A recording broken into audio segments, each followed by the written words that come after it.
Friends, आप सभी का स्वागत है मेरे YouTube चैनल में। आज मैं आपके लिए लेके आया हूं मौर्य वंश का अशोक सम्राट। इससे पहले मैं एक बात कहना चाहता हूं, कुछ इस प्रकार है कि आजकल के जो बच्चे हैं वो अनसक्सेसफुल या फेल हो जाने के कारण आत्महत्या जैसी नीच हरकत करते हैं।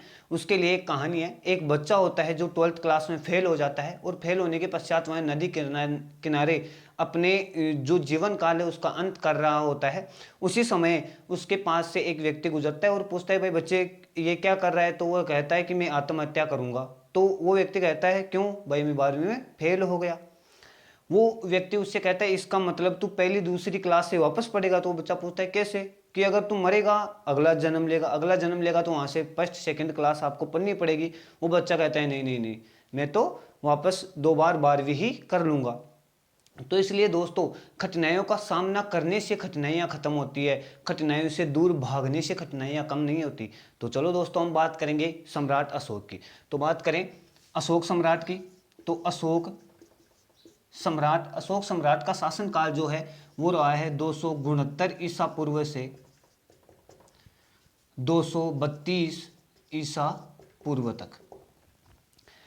269 ईसा पूर्व से 232 ईसा पूर्व तक अशोक सम्राट का शासनकाल रहा। अगर हम बात करें अशोक सम्राट के पहले मौर्य वंश का जो शासक था वो रहा था बिंदुसार। कौन रहा था दोस्तों? बिंदुसार। और बिंदुसार की मृत्यु हो गई थी 273 ईसा पूर्व में।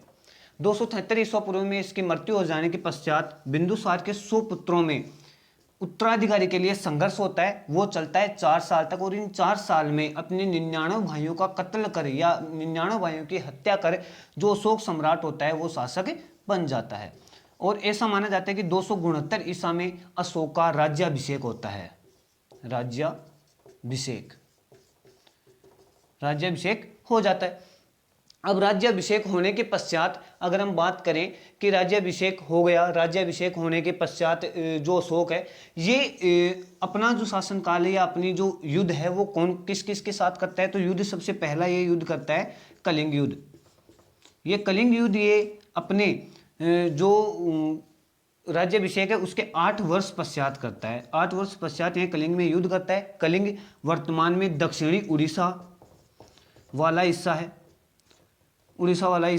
जो कलिंग है इसका जो युद्ध है, ये कलिंग का जो युद्ध है इसका जो हमें वर्णन मिलता है वो मिलता है हाथी गुफा अभिलेख से। किससे मिलता है? हाथी गुफा अभिलेख से हमें इसका वर्णन मिलता है।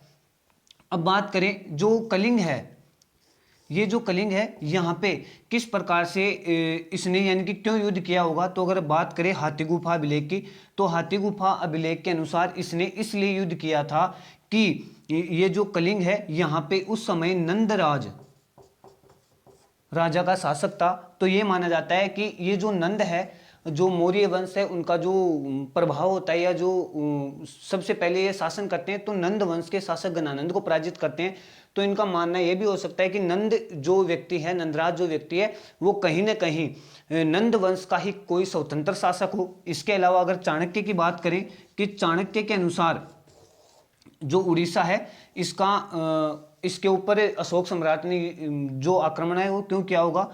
तो चाणक्य बताते हैं कि ये एक जंगली इलाका था और यहाँ के जो हाथी थे वो पूर्ण एशिया में प्रसिद्ध थे, इसलिए। इसके अलावा एक व्यक्ति और था जिसने बताया, जिसका नाम था प्लिनी, जिसने बताया कि ये एक समुद्री इलाका था, इस कारण इन्होंने यहाँ पे आक्रमण किया है और इसको जीतना चाह रहे थे। अब इसके अलावा अगर हम बात करें कि किस प्रकार से अशोक सम्राट आपको पता है कलिंग का युद्ध करता है। कलिंग के युद्ध से इसका जो जीवन है वो परिवर्तित हो जाता है, ऐसा माना जाता है। कलिंग युद्ध में यह असंख्य नरसंहार करता है जिससे इनका मन व्यतीत हो जाता है। व्यतीत होने के पश्चात यह इस युद्ध के पश्चात हिंसा को त्याग कर अहिंसा के प्रवर्तक बन जाते हैं या अहिंसा के वो बन जाते हैं, अनुयायी बन जाते हैं। और यह इस समय से बौद्ध धर्म के अनुयायी बन जाते हैं। ऐसा माना जाता है अशोक जो सम्राट है वह उपगुप्त नामक बौद्ध भिक्षु से बौद्ध धर्म की दीक्षा प्राप्त करते हैं। क्या प्राप्त करते हैं? बौद्ध धर्म की दीक्षा प्राप्त करते हैं। इस समय से यह बौद्ध धर्म के अनुयायी हो जाते हैं और ये पूर्ण रूप से जो युद्ध है वो छोड़ देते हैं और धम्म का प्रचार करते हैं। आपको पता होगा कि जो अशोक है ये एक यानी कि लोगों के कल्याण के लिए एक संगठन बनाता है जिसे बोला जाता है धम्म, यानी कि घोषणाएं करता है जिसके अंदर लोगों के नैतिक कल्याण के बारे में बातें बताई जाती है। इनका प्रचार यह कई अभिलेखों से करता है, कई यानी कि अभिलेख हो गए, स्तंभ लेख हो गए, अपने परिवार वालों को भी, जैसे इनके जो एक पुत्र और एक पुत्री थी उनको श्रीलंका भेजा था। तो इस प्रकार से नैतिक कल्याण करने वाला यह पहला शासक था और इसने ही राजनीति में होते हुए अहिंसा का सबसे पहले यानी कि उपयोग किया था। तो दोस्तों ये बात हो गई, यहाँ तक कलिंग का युद्ध हो गया, राज्याभिषेक हो गया इनका।